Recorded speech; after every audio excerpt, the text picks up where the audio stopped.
We were just saying yesterday when we came off the train kind of near where we were staying, how quiet it was. And so this morning we're like, oh, okay, no, there is noise here. Yes. But when we first got into town, it was like totally quiet. Yeah. It's like, oh my God, there's people everywhere, but it's not noisy. I know. And the commute as well, like people are going to work, but people aren't chatting. It's just like completely calm. Yeah. On the train this morning, I think we were like right during rush. Everyone's going to work and school and everything, and I was like, it's so quiet. Yeah. That's a good point. Yeah. It's been at the busiest time. Yeah, I know. So thank you very much for your time today. Could I ask you your names and where you're visiting from? I'm Courtney. I'm Cody, and we're visiting from Vancouver Island, Canada. Okay. Is it your first time in Japan? How long are you here? Please share your story. Yeah, it is our first time, and we're here for 3 weeks total. Yeah, we're staying in Tokyo, then traveling to Osaka, and then over to Okinawa. Yeah, and then coming back to Tokyo to go home. Yeah. Lovely. Yeah. Most people I speak to, they do like Osaka, Kyoto, Tokyo, maybe Nara. But why did you choose Okinawa?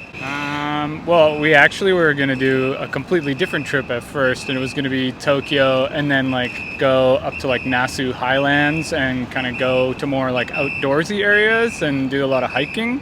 But we're actually here on our honeymoon. So we decided to maybe take it a little easy and just relax. So we ended up choosing Okinawa as like a relaxation, kind of like honeymoon time down there, because there's nice beaches and whatnot. So the rest of the trip was just kind of the highlights that people see, and we are going to stop in like Kyoto for a few days as well. But yeah, Okinawa was mostly just kind of like the honeymoon kind of phase after we check out all the other stops that we want to see.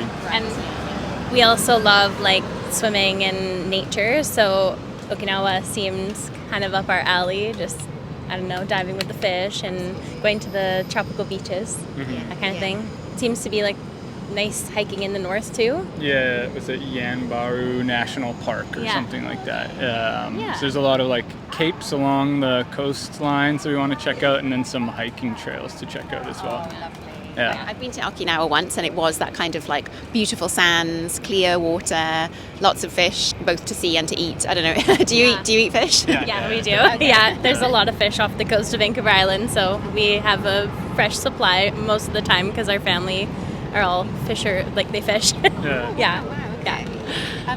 Just sort of going straight to the topic of food then. What's the kind of food in Japan that you are really interested to try? Maybe like things that you found on Instagram that you're like, got to go here or got to try that?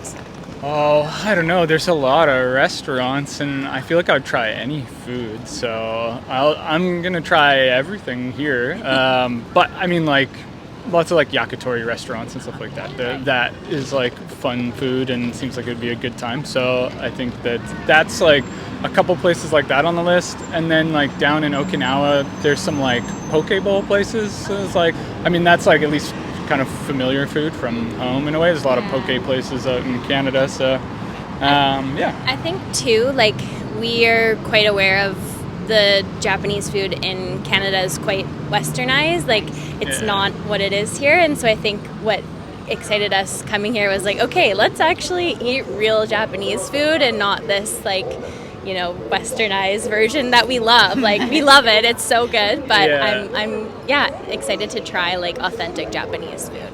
There's a very common Canadian sushi roll that is smoked salmon cream cheese, which I feel like is not here. You might find slightly different versions of sushi here. So definitely more interested in just trying like everything here that is like more authentic Japanese food. Okay. Have you checked anything online? It could be food or it could be activities. Well, it could be something you checked online, or it could be something that in the back of your mind you feel is a quintessentially Japanese thing and you're like, I really want to experience that. I mean, I really wanted to go to a sumo wrestling match, but I couldn't find any tickets for it, so I don't know if we'll do that. Just to interrupt, sorry, I think they have like specific seasons for sumo. Yeah. So I'm not quite sure when they are, but yeah. I looked online and it said that the tournament wasn't happening while we were here or something like that. So we'll miss out on that. But I mean, quintessential Japanese things, I guess. I mean, we're going to do a lot of kind of outdoors stuff, like going to different shrines and temples, and like there's a couple There was one down in like Wakayama or at least the Wakayama area that I was looking at, and I cannot remember the name of the shrine, but it's like an actual like pilgrimage, like hike into the temple, and there's like a waterfall behind it and stuff. So we were looking at doing that, and then just kind of like checking out all of the shrines and temples, I guess. Yeah. I think the cultural things, like going to just places that we don't have at home, is really interesting to us. Temples, shrines, even just like walking around the city and seeing how things are the same but different is like interesting. I'm like, oh, everything is so cool. And then just like all the nature, like the bamboo forests and I don't know what other things. You didn't necessarily know the itinerary that much, No, I guess. he planned it all. I did the wedding, he planned the honeymoon. Yeah. So I mean, we are going to like some other places. Like we'll go to Osaka. And we're staying in like the Tennoji ward, and then we're going to be going to Kyoto for a couple days. I was really hoping to check out the Yokai Festival in Kyoto, but there's like a night of 100 demons or something like that, and it's like we miss it by like a day.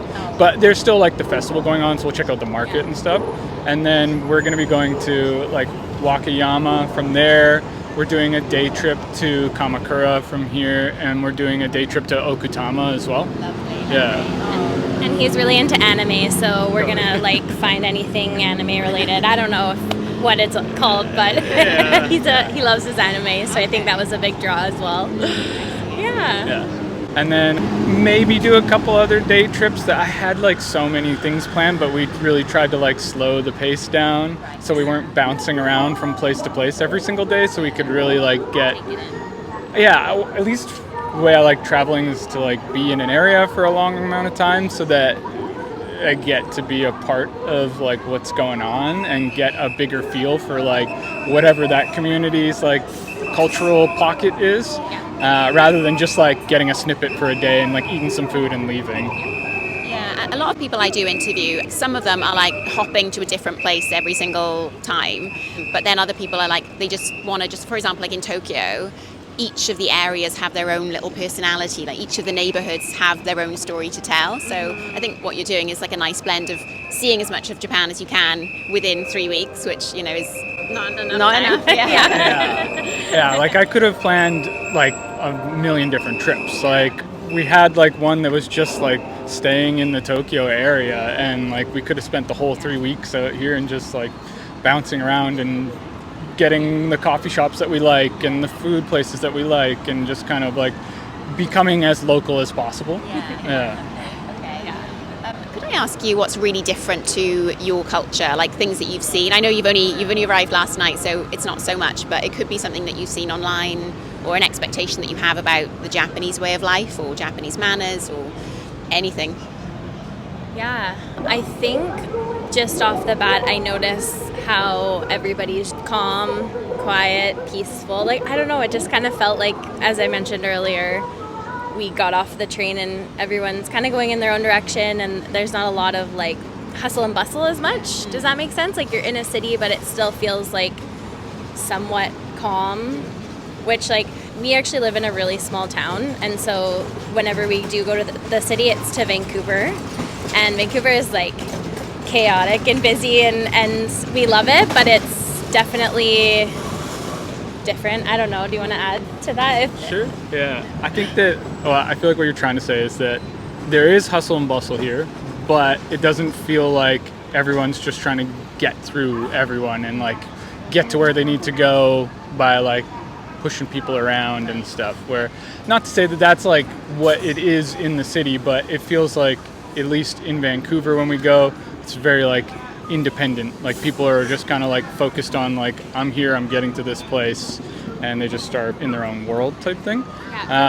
Feels a bit more systematic here too. Like there seems to be just like a good flow of everything, and even just like getting off the train, like it's kind of flowy, effortless in a way where you're not stopping and starting and no bumping into people sort of thing. Yeah, it's like you stay on this side, you follow this line kind of thing, and even just like crossing the road, like there's little bridges so you don't have to, I don't know. So that is a little bit different. What else? I mean... Yeah, I don't know. I mean, generally, I would say it probably seems a little cleaner here. Yeah. I mean, other than in the city. Where we live, it's pretty clean. We're in a tiny little village though, so we're like, where we live is like under 5,000 people.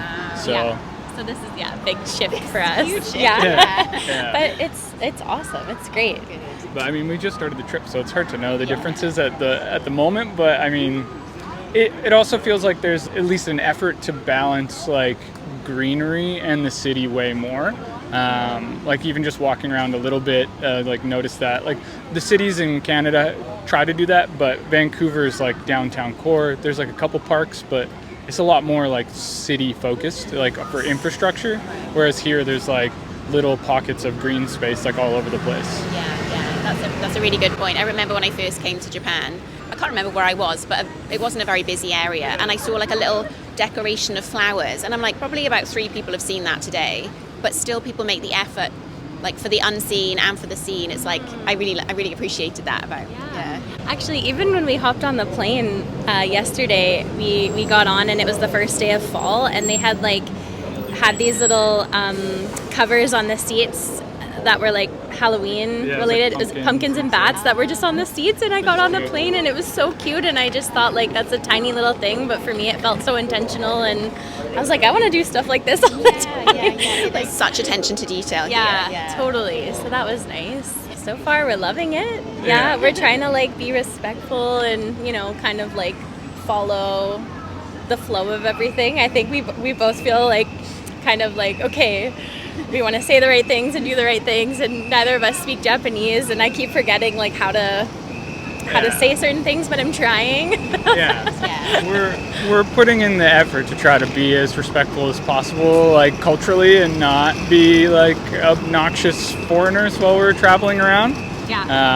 But I mean, it's still like funny in some situations just because it's like intimidating to like go in and I'm like, okay, I'm going to try to say this properly, and I really hope that it goes well. And then I will say something, but then I'm like, I actually still don't understand what is being said to me. So then I'm like, now where do I go? So we're trying our best, and like, it's going well so far, but it's kind of funny sometimes. You've got to laugh at yourself. Yeah, it's our first time, other than going to Mexico, that we've been in a country where we don't speak the language, and so I think we're both just like, okay, like we feel like we stick out a lot. I'm sure we don't. There's lots of tourists here, but I'm like, okay, how do we like blend in and be respectful?